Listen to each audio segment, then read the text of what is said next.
ಆಶೀರ್ವಾದ ಅವರಿಗೆ.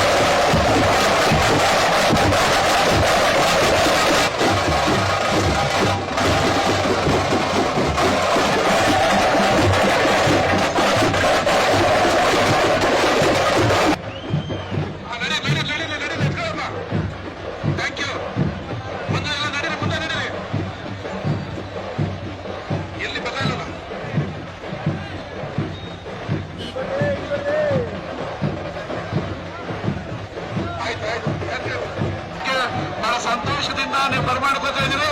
ಎಲ್ಲ ಮುಂದೆ ಹೋಗ್ಬೇಕಿಲ್ಲ.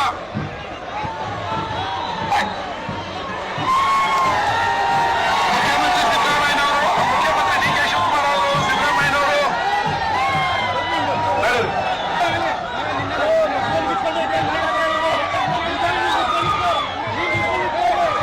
ಇವತ್ತಿನ ಈ ಕಾರ್ಯಕ್ರಮವನ್ನ ಅದ್ದೂರಿಯಾಗಿ ಮಾಡಬೇಕು ಅಂತೇಳಿ ಹಗಲಿರುಳು ಕಳೆದ ಒಂದು ವಾರದಿಂದ ಇದಕ್ಕೆ ಶ್ರಮಿಸಿದಂತ ಪ್ರತ್ಯಕ್ಷವಾಗಿ ಪರೋಕ್ಷವಾಗಿ ಯಾರು ಸಾಥ್ ಕೊಟ್ಟಂತ ಎಲ್ಲರಿಗೂ ಹೃದಯಪೂರ್ವಕವಾದ ಧನ್ಯವಾದಗಳು. ಈಗ ಇದಕ್ಕೆ ಯಾಕಂದ್ರೆ ಇಬ್ಬರು ಸಚಿವರನ್ನ ನಾವು ಸ್ವಾಗತ ಮಾಡೋದಕ್ಕೆ ಒಬ್ಬ ಮುಖ್ಯಮಂತ್ರಿಗಳು ಬಂದಾಗ ಏನ್ ಸ್ವಾಗತ ಸಿಗುತ್ತೆ ಆ ಸ್ವಾಗತವನ್ನ ಇವತ್ತು ಮಂಡ್ಯ ನಗರದಲ್ಲಿ ನಿಮ್ಮೆಲ್ಲರ ಆಶೀರ್ವಾದದಿಂದ ಈ ಇಬ್ಬರು ಸಚಿವರಿಗೆ ಮತ್ತು ವಿಧಾನ ಪರಿಷತ್ ಸದಸ್ಯರಿಗೆ ಕೊಟ್ಟಿದ್ದೀರಿ. ನಿಮ್ಮೆಲ್ಲರಿಗೂ ಹೃದಯಪೂರ್ವಕವಾದ ವಂದನೆ.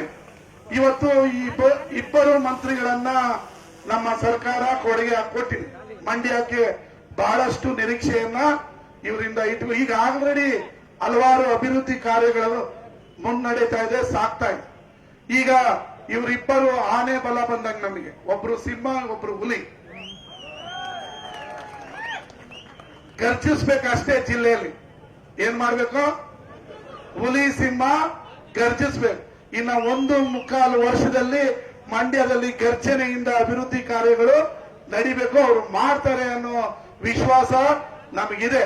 ಅವರ ನೇತೃತ್ವದಲ್ಲಿ ನಾವೆಲ್ಲ ಶಾಸಕರು ಅಭಿವೃದ್ಧಿಯ ಪಥದನ್ನ ತೆಗೆದುಕೊಂಡು 2028ಕ್ಕೆ ಮತ್ತೊಮ್ಮೆ ಕಾಂಗ್ರೆಸ್ ಸರ್ಕಾರವನ್ನ ತರೋದಕ್ಕೆ ನಿಮ್ಮೆಲ್ಲರ ಆಶೀರ್ವಾದವನ್ನ ಬಯಸ್ತಾ ಇದ್ದೀವಿ.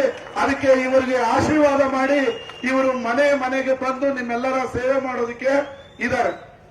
ಇವತ್ತು ಈ ಜಿಲ್ಲೆಯಲ್ಲಿ ಯಾವತ್ತೂ ಕೂಡ ಕಂಡು ಕೇಳಿರದಂತ ಅಭಿವೃದ್ಧಿ ಕಾರ್ಯಗಳು ಕಾಂಗ್ರೆಸ್ ಪಕ್ಷ ಅಧಿಕಾರಕ್ಕೆ ಬಂದ ಮೇಲೆ, ಮೊದಲು ಸಿದ್ದರಾಮಯ್ಯನವರು, ಈಗ ಡಿ ಕೆ ಶಿವಕುಮಾರ್ ಅವರು ಈ ಜಿಲ್ಲೆಯನ್ನ ಅಭಿವೃದ್ಧಿ ಪಥದಲ್ಲಿ ತಗೊಂಡು ಹೋಗ್ತಾ ಇದ್ದಾರೆ.